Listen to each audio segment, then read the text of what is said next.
Audio present The Sour Grape by Jory John.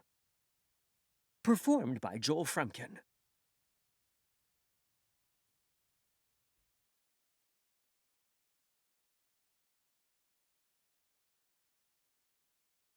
I'm a grape. A sour grape.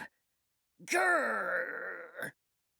If somebody upsets me, I'll remember it. If somebody wrongs me, I won't forget it. If somebody insults me, I'll never ignore it.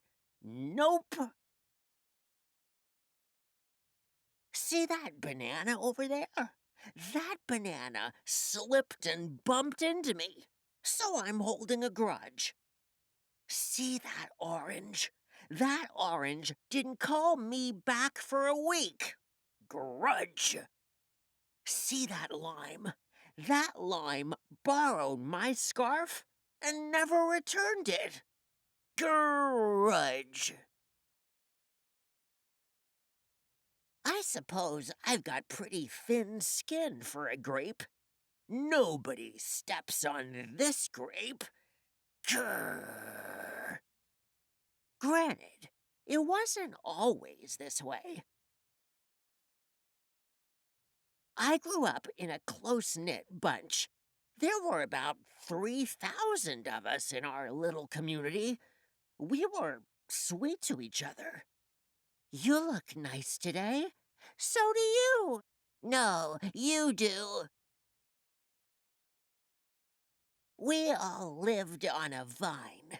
Sure, it was a bit claustrophobic, especially when we were trying to get ready in the morning. Are you done in there? Come on! But my family was ripe with humor, goodwill, and warmth. We did our best with what we had. Are you gonna finish that? My grandparents visited on the weekends. We'd stroll in the sun and they'd teach us what they knew. They said that it takes a bunch to raise a seed. They said that good grapes roll their own way in life. They told us to be kind, forgiving, considerate, and grateful. Or grapeful, my grandpa said with a wink. Above all, no matter what life throws at you, and there will be a lot, try to stay sweet, my grandma said. Indeed, we said in response. And for a while, I was the sweetest of the sweet. I said, please. I said, thank you. I brushed aside life's little annoyances. I knew how good I had it. Oops. Ha! No problem at all. But then, one day, something changed in me. It was my birthday. I had rigorously and vigorously planned a big party for weeks.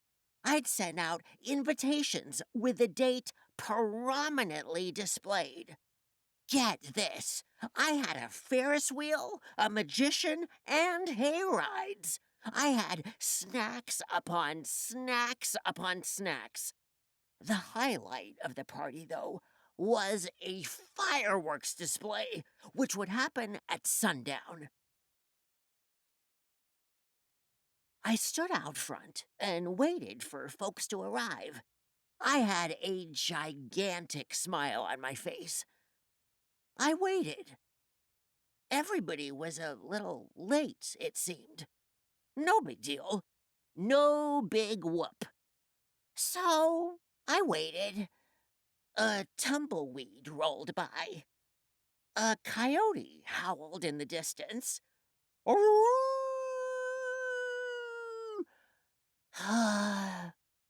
The sun sank behind the hills, and I waited. Nobody showed up, and I mean Nobody. By the time the fireworks show started, with me as the sole spectator, I was scowling. I considered everybody I'd invited, and only one thought came to mind: grudge. Grudge, grudge, grudge, grudge, grudge, grudge, grudge, grudge.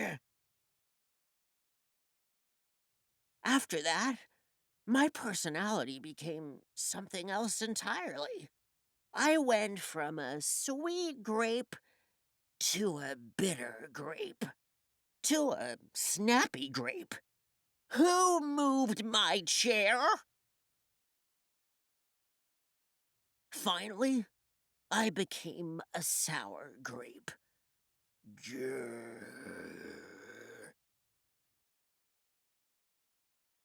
I started holding minor grudges that eventually became major grudges. Why don't you watch where you're going? I scowled so much that my face got all squishy. You know what? Don't even bother calling me back. I took my grumpiness out on others. Are you ever going to return my scarf? And that's just how it's been. Day after day, week after week, month after month, grudge after grudge. But something happened recently that changed my thinking. I was getting ready to meet up with my friend Lenny, the only fellow I know who's as sour as I am. Lenny and I usually go to the park where we sit on a bench and rant about stuff. But just as I was heading out the door, I bumped my knee. Oof! After I bandaged myself up, I discovered I had a flat tire. Ugh! Then I missed the bus, and the next bus was late. Wah. Finally, I got off at the wrong stop. Sheesh. By the time I arrived at the park, it was getting dark. Lenny was fuming and furious, with a frown and a furrowed forehead. His face looked all squishy. We agreed to meet at exactly 4 o'clock. You're 3 hours late. I tried to explain why I was so tardy, but Lenny wouldn't listen. He'd already made up his mind. He'd formed a huge grudge, and he wouldn't budge. I couldn't believe it. How unfair, I thought. How ridiculous, I thought. How, um, how similar to the way I would react. Huh. Lenny was pretty worked up. He was pacing back and forth, emitting occasional grumbles. His tone was tart, so I gave him a little space. Besides, it was nice out. I noticed the sky changing colors, the melodic chirping of the birds, the evening breeze, the buzz of the park's insects coming alive at night. I suddenly felt grateful and peaceful and calm. Had I been missing all this simple beauty because I was too busy complaining? Meanwhile, old Lenny stormed off, muttering something about disrespect and lack of consideration. I'm pretty sure I heard him add a grrr, too. I walked home.